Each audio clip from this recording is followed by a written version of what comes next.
जो भी मेरे चैनल को सब्सक्राइब नहीं करेगा, उसे रात में चुड़ैल पकड़कर ले जाएगी। इसीलिए मेरे चैनल को आप सब लाइक सब्सक्राइब कर दें, ताकि चुड़ैल आपको ले जाने ना आए।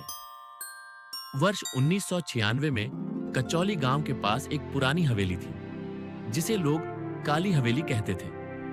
कहा जाता था कि वहां रात के समय किसी औरत के रोने की आवाजें आती हैं, और जिसने भी उस हवेली में कदम रखा, वह या तो पागल हो गया या फिर कभी वापस नहीं लौटा।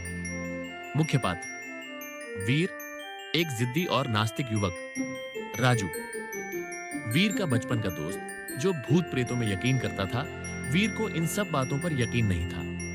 उसने राजू से शर्त लगाई कि वह रात के ठीक 12 बजे काली हवेली में जाएगा और वीडियो रिकॉर्डिंग करके लौटेगा। रात 12 बजे वीर हवेली में घुसा।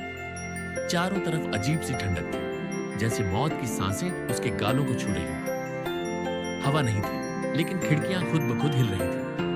उसने कैमरा ऑन किया और इधर-उधर घूमना शुरू किया।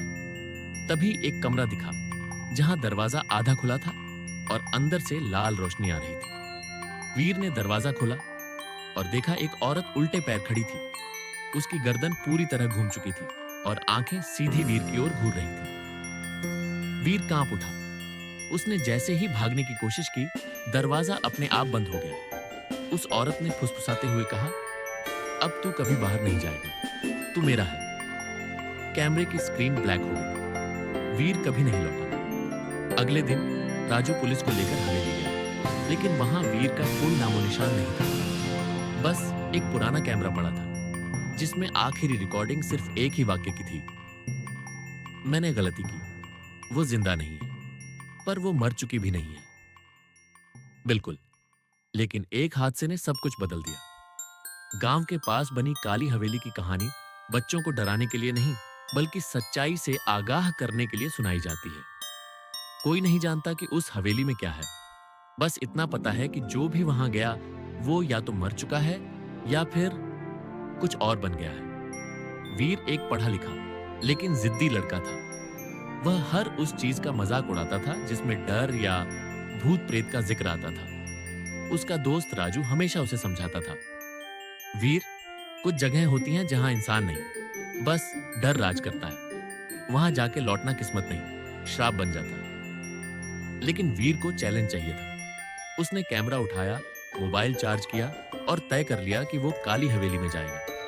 अगर मैं सही सलामत लौट आया तो तू मानेगा कि ये सब बकवास है। वीर ने कहा। राजू बस इतना बोला, अगर तू नहीं लौटा तो समझ लेना, डर झूठा नहीं था। रात के ठीक 12 बजे वीर हवेली के सामने खड़ा था। चांद आधा था और चारों ओर सन्नाटा ऐसा था जैसे जमीन खुद सांस रोककर खड़ी हो।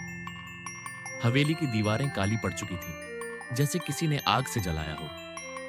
वीर ने कैमरा ऑन किया और बोलना शुरू किया, यह है काली हवेली। आज मैं साबित करूंगा कि डर सिर्फ दिमाग का खेल है। हवेली के दरवाजे खुद ब खुद कर खुले, जैसे किसी ने भीतर से बुलाया। वीर अंदर गया। दीवारों पर पुराने समय की पेंटिंग्स थी, लेकिन उनकी आंखें वीर को घूर रही थी। दीवारों पर खून के छींटे जैसे धब्बे थे और हर कदम पर जमीन से किसी के चलने की आवाज आती थी। एक बड़ा हॉल था, जिसमें एक झूला अपने आप हिल रहा था। फिर अचानक वीर को लगा कि पीछे कोई है। वो पलटा, कोई नहीं, लेकिन कैमरे में कुछ दिखा, एक धुंधली परछाई जो धीरे धीरे करीब आ रही थी। वीर डर के मारे पसीने पसीने हो गया, लेकिन अब पीछे हटने का रास्ता नहीं था। दरवाजा बंद हो चुका था। हवेली के सबसे पिछले हिस्से में एक कमरा था, जिसके अंदर से हल्की लाल रोशनी आ रही थी। वीर ने जैसे ही उस दरवाजे को धक्का दिया, एक तेज चीख हवा में गूंजी।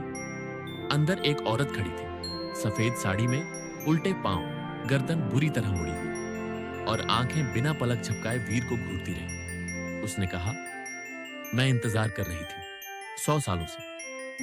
वीर चिल्लाया, भागा, लेकिन हवेली की सीढ़ियां अब नीचे नहीं जा रही थी। वो घूमकर फिर उसी लाल कमरे में आ जाता। औरत अब हवा में उड़ती हुई उसकी तरफ बढ़ी।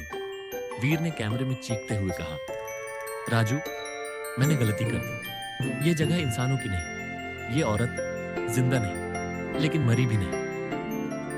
सुबह राजू पुलिस के साथ हवेली पहुंचा, लेकिन अंदर वीर का कोई निशान नहीं मिला। बस एक कैमरा पड़ा था, टूटे हुए स्क्रीन के साथ। जब उन्होंने कैमरा चलाया, उसमें वीर की आखिरी रिकॉर्डिंग थी। वो तुम्हें भी बुला रही है, मत आना। ये हवेली अब मुझसे जिंदा है।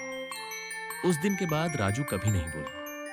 वो हर रात हवेली की तरफ देखता रहता है, जैसे कोई उसे बुला रहा हो। गांव वालों का कहना है, अब हवेली में दो आत्माएं हैं, एक औरत और एक लड़का, जो साबित करना चाहता था कि डर झूठा है।